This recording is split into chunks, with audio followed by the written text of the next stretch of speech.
Gya σας. This means hello, hello in Greek. Greek solo RPG with a bit of a different video. First of all, it's not going to be in Greek. Secondly, it's going to be in this talking hands format. This is episode number 8 in the solo RPG round robin. A very creative idea that was started by a man alone on his YouTube channel. And the basic idea is we have our character, Stilton Tarwater, our dwarf, and different solo RPG players are taking turns playing role-playing Stilton in 15-minute sessions, and we are continuing his story. This is episode number 8, and this is for celebrating the National, International, Intergalactic Solo RPG Month, a very well-known celebration. All of the cool kids know about Solo RPG Month, so that's what we're doing. I'm not going to recap the story, but I'm going to put links to the previous episodes on the description tab below, and I'm going to create a playlist. And of course, you can go into the YouTube channel of A Man Alone, and you can see all of the links there on his community tab. Before we begin, I'm going to try the impossible, namely to explain the system that I will be using for my session today in 2 minutes or less. I'm going to be using Fallen by Perplexing Ruins, a solo RPG game that I really love. And this is the UK where I'm currently at. Shipping costs are crazy, so I've bought this in itch.io, printed it and bind it. So that's how we roll here in the UK. So Fallen is a solo RPG game. It's a darker Baroque version of the Europe and America in the 16th, 17th and 18th century, with black powder guns, flintlock pistols, muskets, a very nice system of magic with incantations and strange creatures roaming around creating havoc. This is the setting. Of course, we are playing a much more traditional fantasy setting with Stilton, so I will just be using the system of Fallen. I have translated Stilton on the Fallen character sheet. We have 4 attributes and a few skills. Whenever we're attempting to do something, we will be rolling 2d6. And this is the rolls that you should be expecting from me for this session.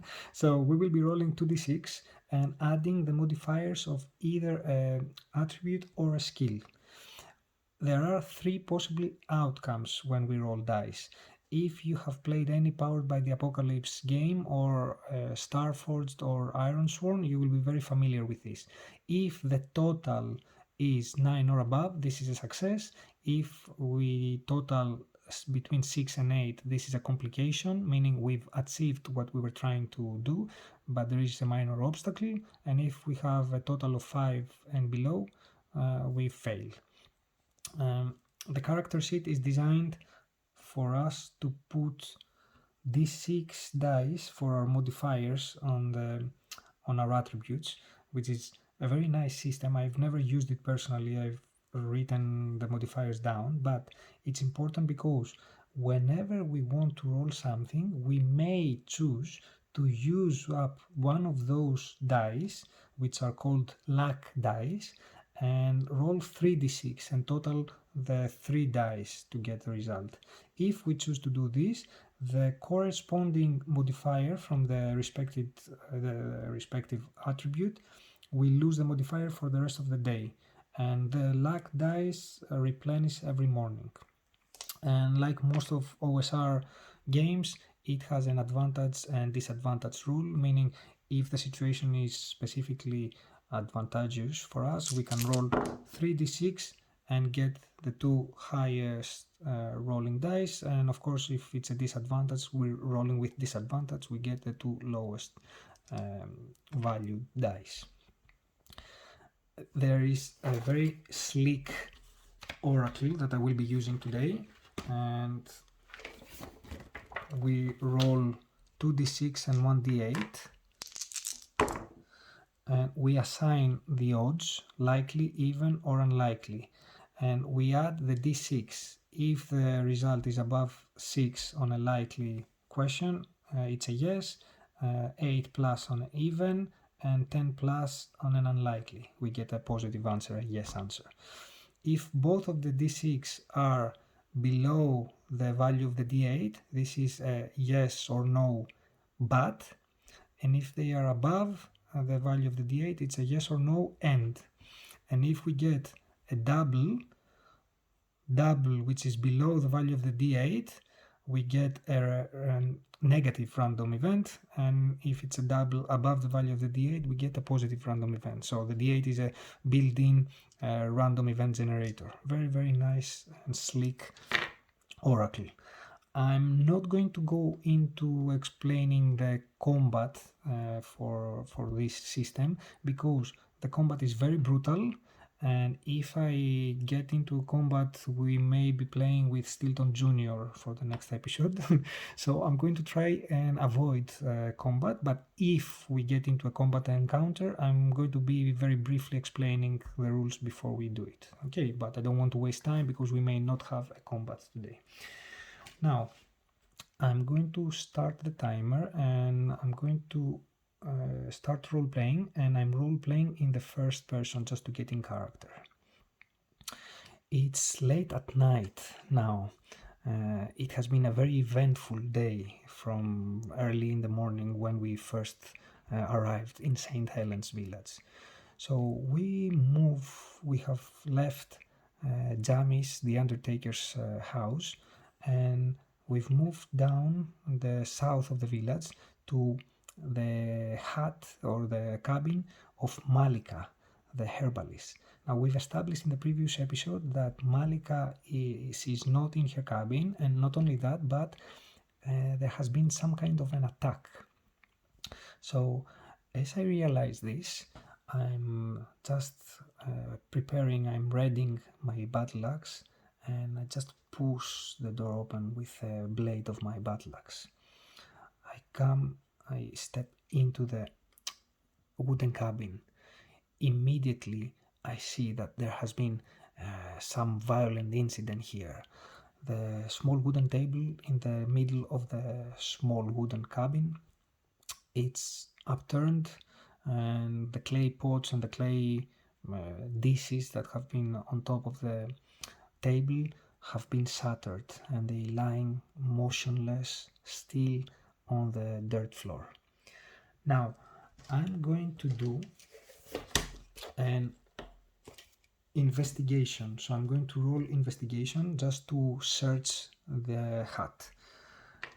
We have +1 in investigation. Okay, so this is a success.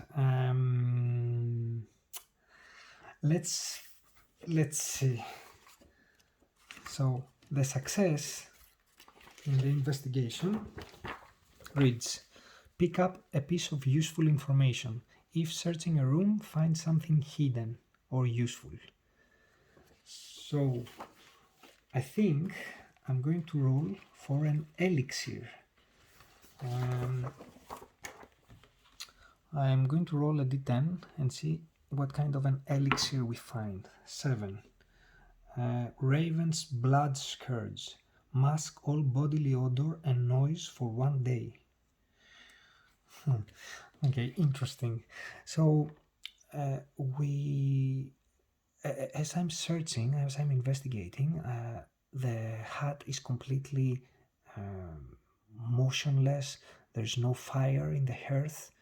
There is a big cauldron which has been overturned as well. Its lid is lying next to it, and the soup with some very miserable looking vegetables that were in the soup have spilled on the ground. I check. There is a small wooden table on the side, and on top of that there is a mortar and pestle. There's something half ground in it. There are other small jars, vials, with liquids with different colors, yellow, purple, and there are salves and pastes.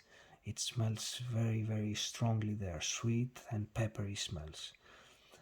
I check and I realize that there is this salve that maybe I know from my time in the mines. I don't know how I know that this specific elixir is the Raven's Blood Scourge, but I see it and I grab it.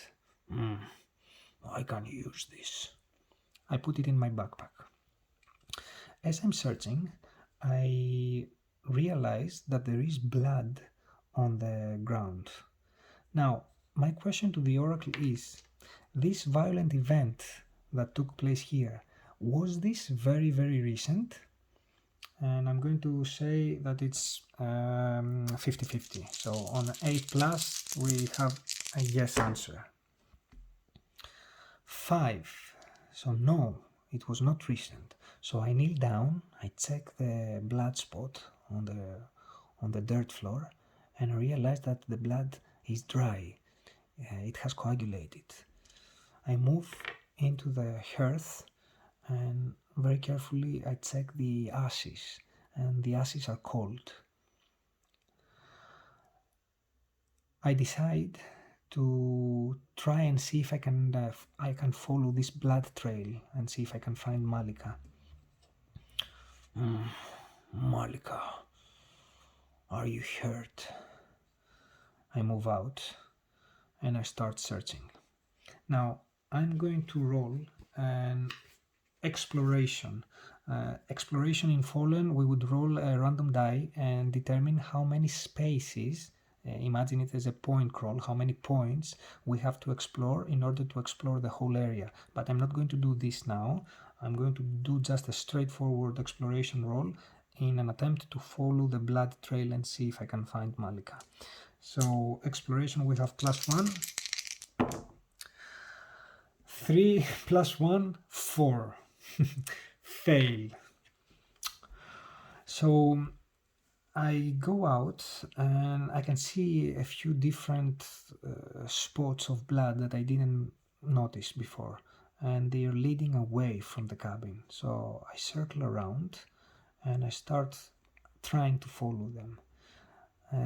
The trail is very obvious in the open field, and it leads into the Deal forest behind Broderick's and Malexia's farmhouse.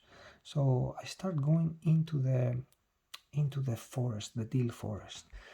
Now there is a pale moonlight outside and I have infravision as a dwarf, so I choose not to use my lantern.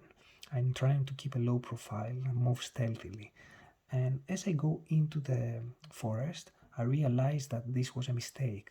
The canopy of the forest is very, very thick. There is very little moonlight that is shining through the canopy.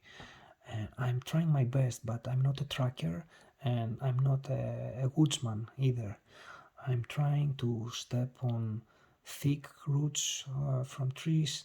I'm trying not to walk on dry leaves or on small branches, and I'm trying to follow the blood trail, but I cannot. It's very difficult. I'm a bit lost, so I stop and I kneel down and I'm just trying to check the ground to see where the blood trail is.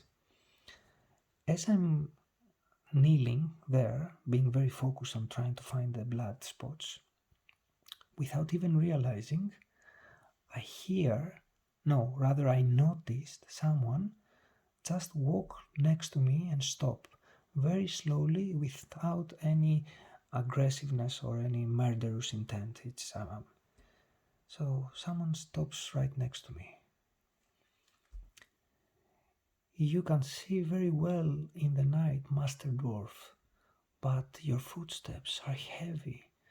I could have heard you from 100 yards away. I turn and I see the young halfling that tried to warn me about the shadow folk earlier today.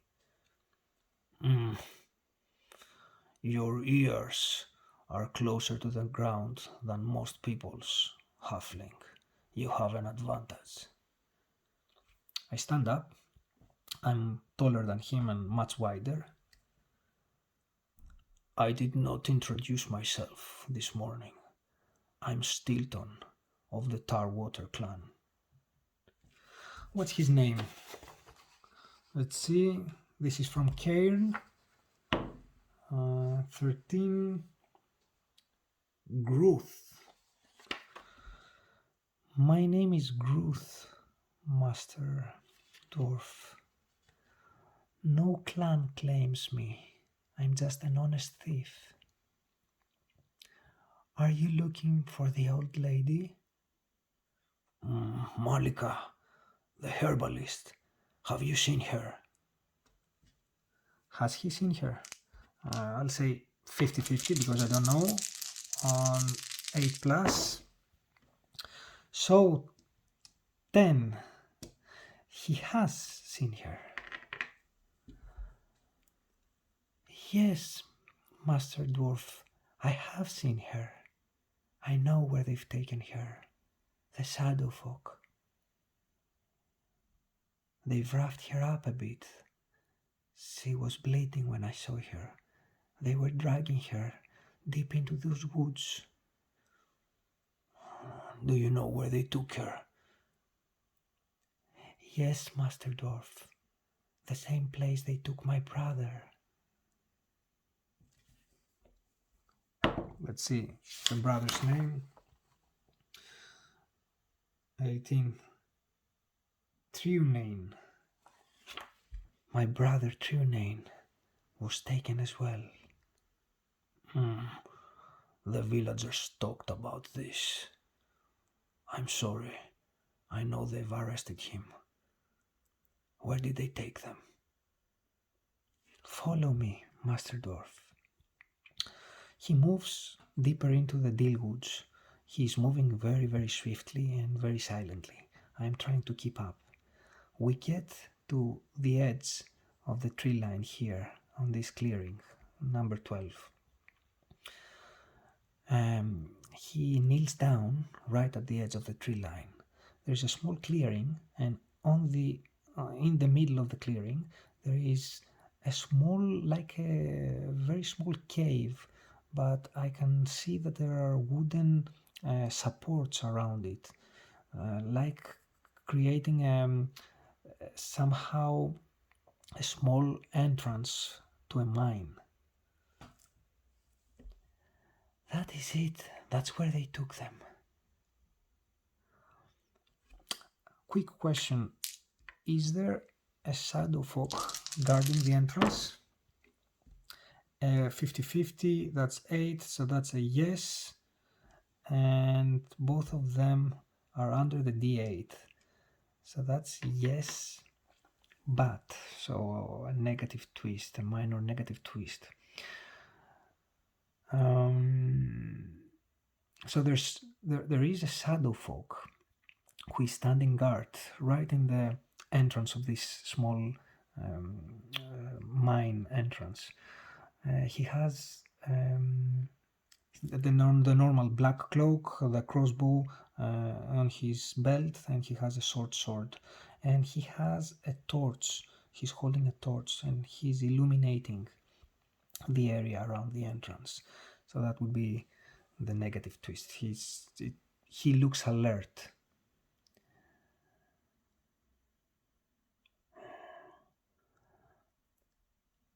He has been in this mine shaft every single day for the past week. Leonidas is.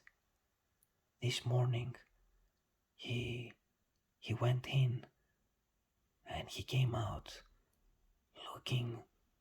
looking worse for wear, with ruined clothes.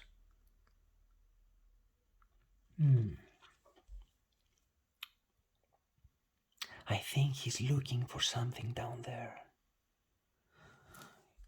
He's looking for the village's gold. I know that much. No, Master Dwarf. This is what they've said. This is how he managed to persuade the Shadow Folk to take over this village. He promised them the gold. But no, Leonidas is not looking for gold. He's looking for whatever it is down there.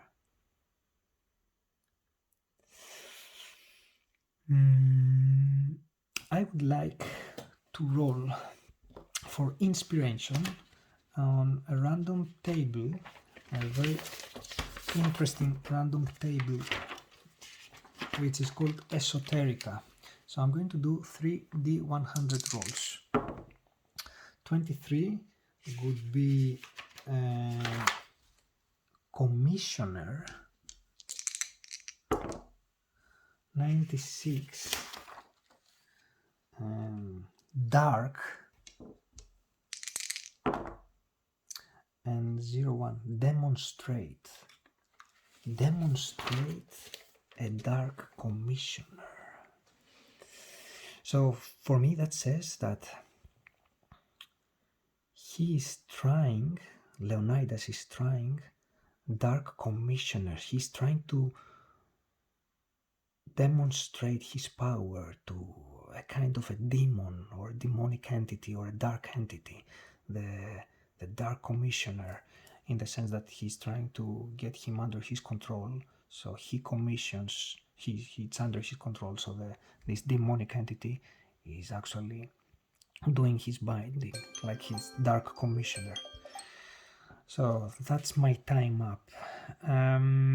I will leave it here, so the scene ends here with Stilton and the halfling at the edge of the clearing, and we know now that Malika, the herbalist, and the halfling's brother are down there. So that was it from me, and I'm really looking forward to see how this whole story will end. I'm really enjoying this, and thank you everyone for letting me take part, and thank you A Man Alone for starting this very, very creative project. See you around.